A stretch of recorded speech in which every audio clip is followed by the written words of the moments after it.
지금 이 순간 주님은 당신을 부르고 계십니다. 이 이야기는 지금 우리의 삶과 닮아 있습니다. 오늘도 주님과 흐르는 시간을 시작합니다. 우리는 때때로 스스로를 드러내고 싶어 합니다. 내가 한 일을 인정받고 싶고 내 이름이 알려지기를 바랍니다. 누군가 나를 주목해 주기를, 나를 기억해 주기를 소망합니다. 그런데 성경에는 정반대의 삶을 산 사람이 있습니다. 사람들이 자신을 따르려 할 때 그 자리를 내려놓은 사람입니다. 자신의 이름이 아니라 다른 분을 가리키는 일에 평생을 바친 사람입니다. 그의 이름은 세례 요한입니다. 우리도 비슷한 마음으로 하루를 살아가고 있지는 않습니까? 누군가에게 인정받기를 원하고 내 자리를 지키고 싶어하며 내 이름이 기억되기를 바라는 마음 말입니다. 그런 우리에게 세례 요한의 이야기는 깊은 울림을 줍니다. 그는 자신을 낮추었지만 오히려 더 크게 쓰임받았습니다.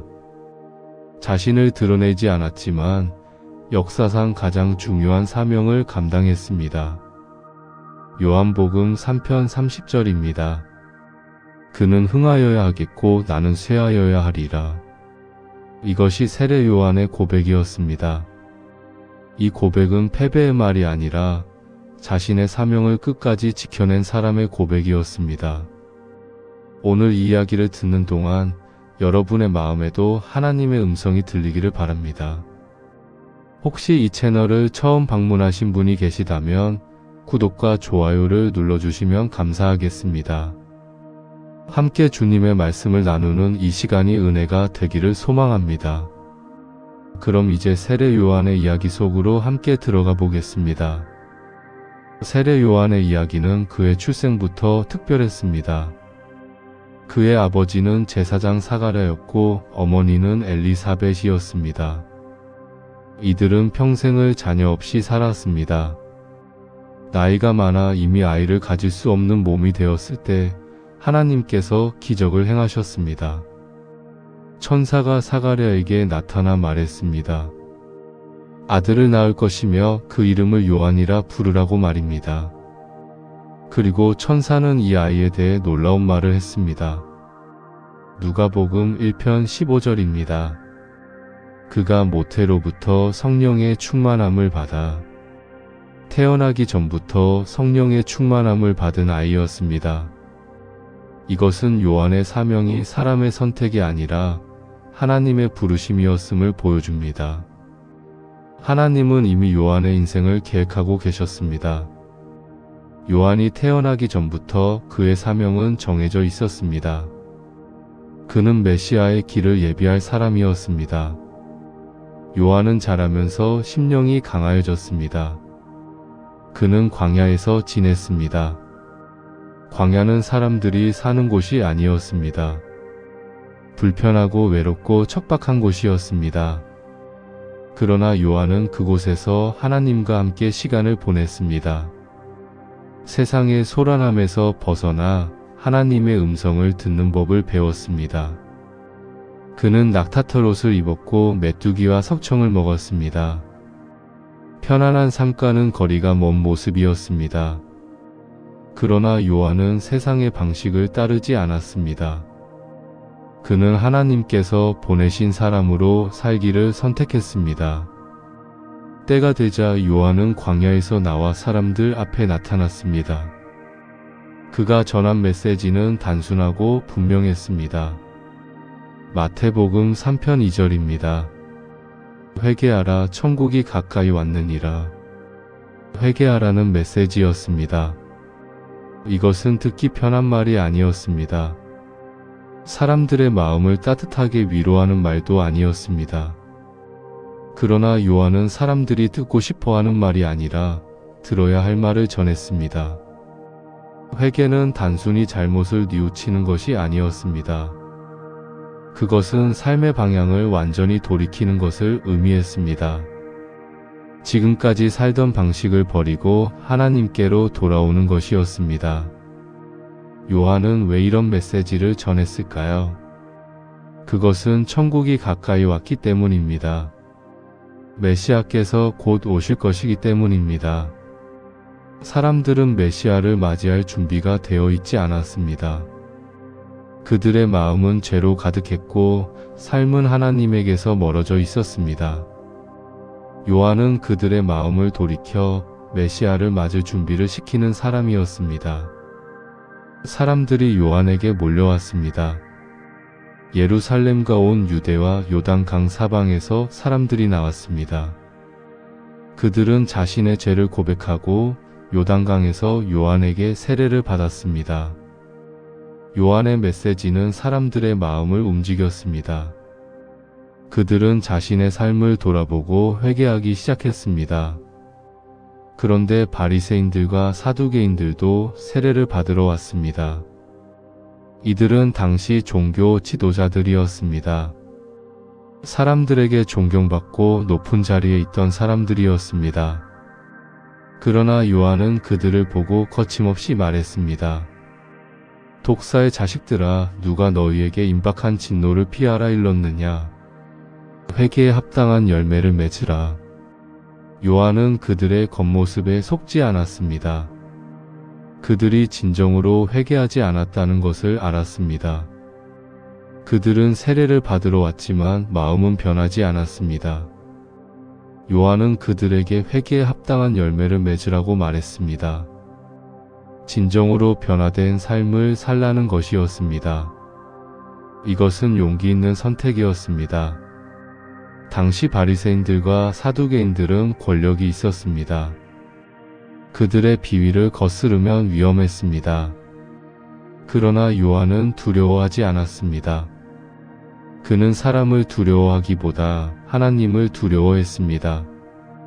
사람의 환심을 사는 것보다 진리를 전하는 것이 더 중요했습니다. 사람들은 요한에게 물었습니다. 그러면 우리가 무엇을 하리이까? 요한은 구체적으로 답했습니다. 옷 두 벌 있는 자는 옷 없는 자에게 나눠주고 먹을 것이 있는 자도 그렇게 하라. 세리들도 물었습니다.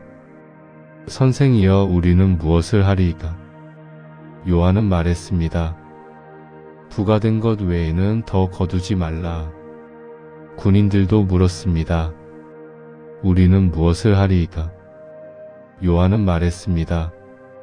사람에게서 강탈하지 말고 거짓으로 고소하지 말고 받는 급료를 족한 줄 알라. 요한은 각 사람의 자리에서 정직하게 살라고 가르쳤습니다.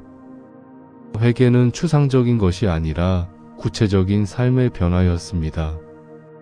사람들이 요한을 존경하기 시작했습니다.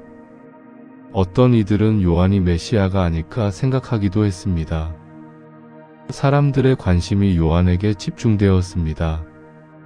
그러나 요한은 분명히 말했습니다.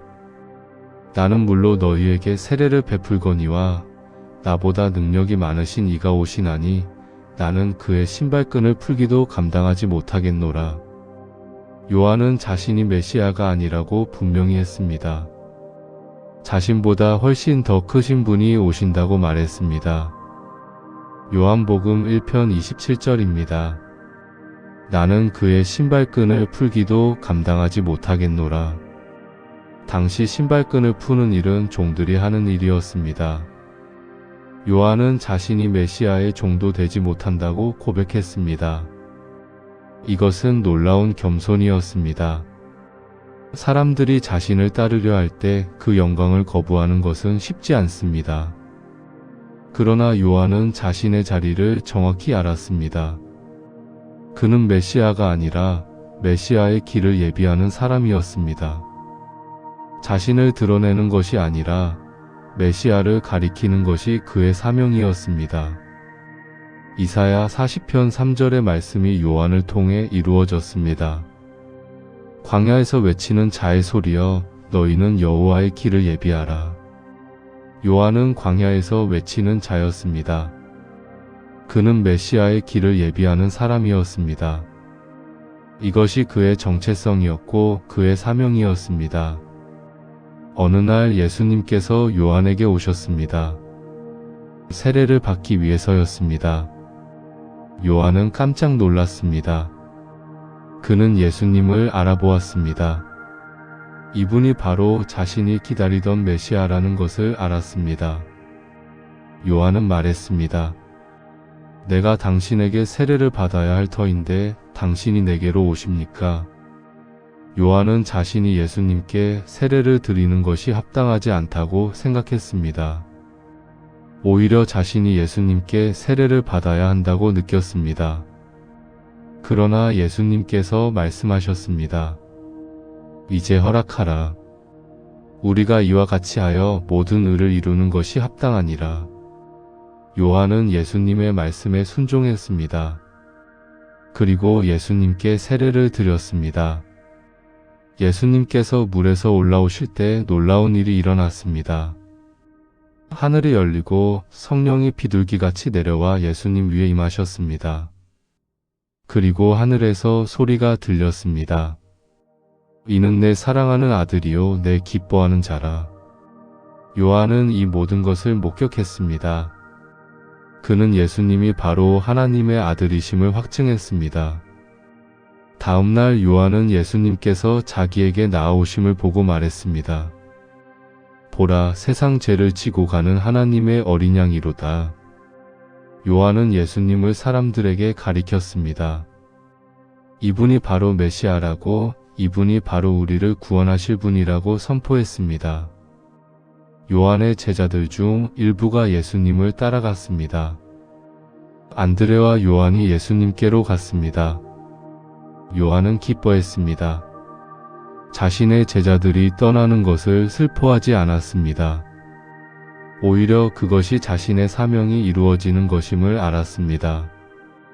시간이 지나면서 예수님의 사역이 커졌습니다. 사람들이 예수님께 몰려갔습니다. 반대로 요한을 찾는 사람들은 줄어들었습니다. 요한의 제자들이 그에게 와서 말했습니다. 랍비여, 요단강 저편에서 선생님과 함께 있더니 선생님이 증언하시던 그 사람이 세례를 베풀고 있는데 모든 사람이 그에게로 가더이다. 제자들은 불평하는 것처럼 들렸습니다. 사람들이 요한을 떠나 예수님께로 가는 것을 걱정했습니다.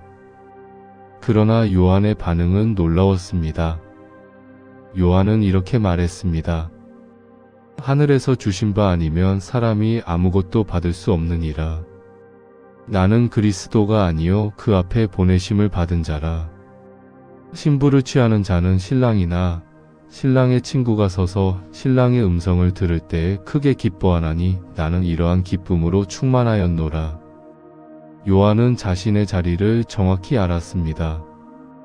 그는 신랑이 아니라 신랑의 친구였습니다.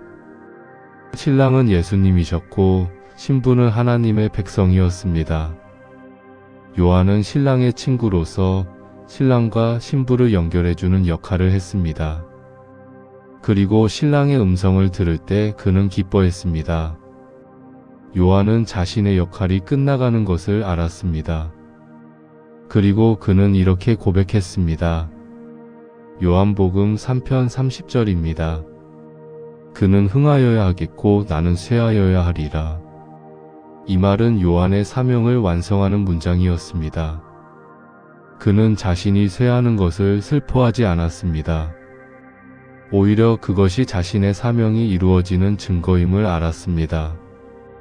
예수님이 흥하신다는 것, 그것이 바로 요한이 원했던 것이었습니다. 요한은 진리를 전하다가 어려움을 겪었습니다. 그는 헤롯 왕의 죄를 책망했습니다. 헤롯이 동생의 아내를 취한 것은 잘못이라고 말했습니다. 이것은 위험한 선택이었습니다. 왕을 비판하는 것은 목숨을 거는 일이었습니다. 그러나 요한은 두려워하지 않았습니다. 그는 끝까지 진리를 지켰습니다. 헤롯은 요한을 감옥에 가두었습니다. 요한은 감옥에서 예수님에 대한 소식을 들었습니다. 그런데 한 가지 의문이 들었습니다. 예수님께서 행하시는 일들이 자신이 기대했던 것과 조금 달랐습니다. 요한은 제자들을 보내 예수님께 물었습니다. 오실 그 이가 당신이 오니까 우리가 다른 일을 기다리오리까. 요한도 연약한 순간이 있었습니다. 감옥에 갇혀 있으면서 그는 의심이 들었을 수 있습니다. 정말 예수님이 메시아가 맞는가 하는 의문이었습니다. 예수님께서는 제자들에게 대답하셨습니다. 가서 너희가 듣고 보는 것을 요한에게 알리되 맹인이 보며 못 걷는 사람이 걸으며 나병한 자가 깨끗함을 받으며 못 듣는 자가 들으며 죽은 자가 살아나며 가난한 자에게 복음이 전파된다 하라. 예수님은 요한을 책망하지 않으셨습니다. 오히려 증거를 보여주시며 위로하셨습니다. 그리고 예수님은 요한에 대해 말씀하셨습니다. 여자가 낳은 자 중에 세례 요한보다 큰 이가 일어남이 없도다. 예수님께서 요한을 높이 평가하신 것입니다. 그 후 헤롯의 생일 잔치에서 비극적인 일이 일어났습니다. 헤롯의 딸 헤로디아의 딸이 춤을 추었고 헤롯은 기뻐하며 무엇이든 달라는 대로 주겠다고 약속했습니다. 헤로디아의 딸은 어머니의 사주를 받아 세례 요한의 머리를 요구했습니다. 헤롯은 후회했지만 자신의 약속 때문에 요한을 죽였습니다. 요한의 삶은 그렇게 끝났습니다. 감옥에서 억울하게 죽임을 당했습니다. 세상의 기준으로 보면 비참한 결말이었습니다. 그러나 하나님의 눈으로 보면 그렇지 않았습니다. 요한은 자신의 사명을 끝까지 완수한 사람이었습니다. 그는 메시아의 길을 예비했고 사람들의 마음을 하나님께로 돌이켰습니다. 그는 예수님을 가리켰고 자신은 뒤로 물러섰습니다. 그는 진리를 위해 목숨까지 내놓았습니다. 세례 요한의 삶은 우리에게 무엇을 말하고 있을까요? 첫째, 하나님의 부르심은 태어나기 전부터 있다는 것입니다. 요한은 모태로부터 성령의 충만함을 받았습니다. 그의 사명은 그가 선택한 것이 아니라 하나님께서 주신 것이었습니다. 우리도 마찬가지입니다. 하나님은 우리가 태어나기 전부터 우리를 아셨고 우리를 위한 계획을 가지고 계셨습니다. 우리가 해야 할 일은 그 부르심을 발견하고 순종하는 것입니다.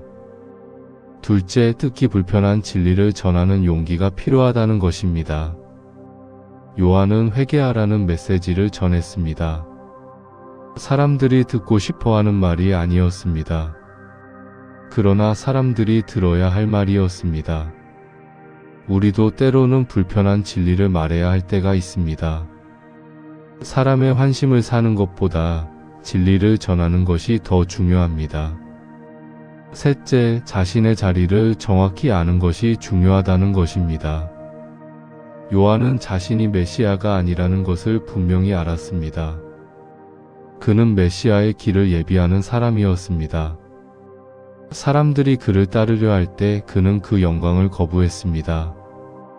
우리도 자신의 자리를 알아야 합니다. 하나님께서 우리에게 주신 역할이 무엇인지 깨달아야 합니다. 그리고 그 자리에서 충성해야 합니다. 넷째, 겸손은 자신을 낮추는 것이라는 것입니다. 요한은 자신이 예수님의 신발끈을 풀기도 감당하지 못한다고 말했습니다. 사람들이 자신을 높이려 할 때 그는 자신을 낮추었습니다. 진정한 겸손은 자신을 드러내지 않고 하나님을 드러내는 것입니다. 자신의 이름이 아니라 하나님의 이름이 높아지는 것을 원하는 것입니다. 다섯째, 예수님이 흥하고 우리가 쇠하는 것이 우리의 목표여야 한다는 것입니다. 요한은 그는 흥하여야 하겠고 나는 쇠하여야 하리라고 말했습니다. 이것은 패배가 아니라 승리의 고백이었습니다. 우리의 삶도 마찬가지입니다. 우리의 목표는 우리 자신을 드러내는 것이 아니라 예수님을 드러내는 것이어야 합니다.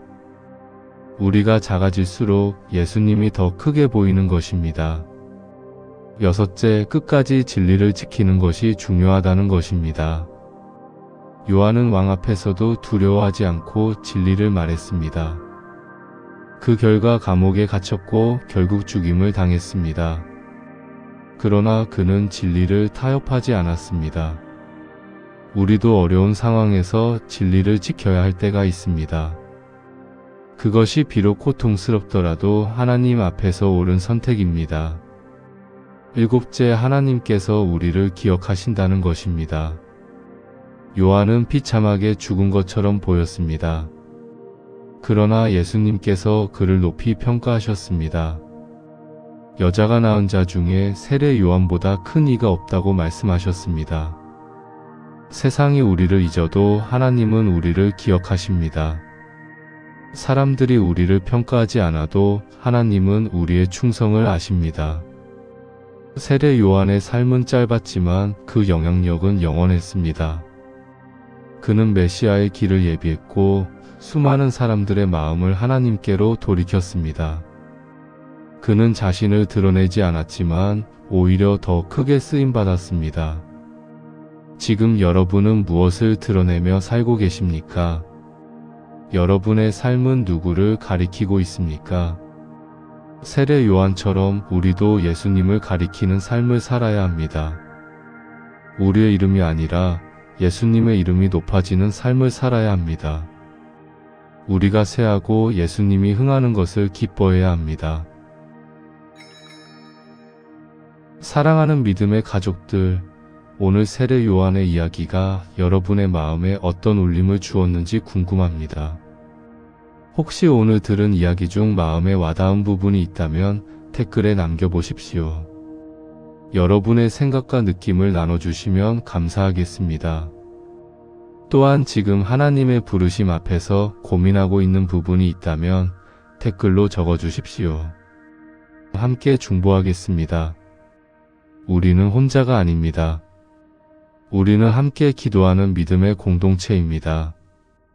운영자가 모든 댓글에 하트를 남기며 여러분의 기도를 함께 드리겠습니다. 이 채널이 처음이신 분들께는 구독 버튼을 눌러주시기를 부탁드립니다. 그리고 좋아요와 알림 설정도 해주시면 앞으로 올라올 말씀 영상들을 놓치지 않고 받아보실 수 있습니다. 여러분과 함께 하나님의 말씀을 나누는 이 시간이 더욱 풍성해지기를 소망합니다. 오늘 하루도 주님의 평안이 여러분과 함께하기를 기도합니다. 자신의 자리를 지키며 충성하고자 하는 모든 분들에게 하나님의 지혜와 용기가 임하기를 바랍니다. 하나님은 많은 일을 한 사람보다 자기 자리를 정확히 알고 충성한 사람을 기뻐하십니다. 여러분이 하나님 앞에서 충성된 종으로 서기를 축복합니다. 예수님을 드러내는 삶을 살아가시기를 소망합니다. 주님의 이름으로 기도합니다. 아멘.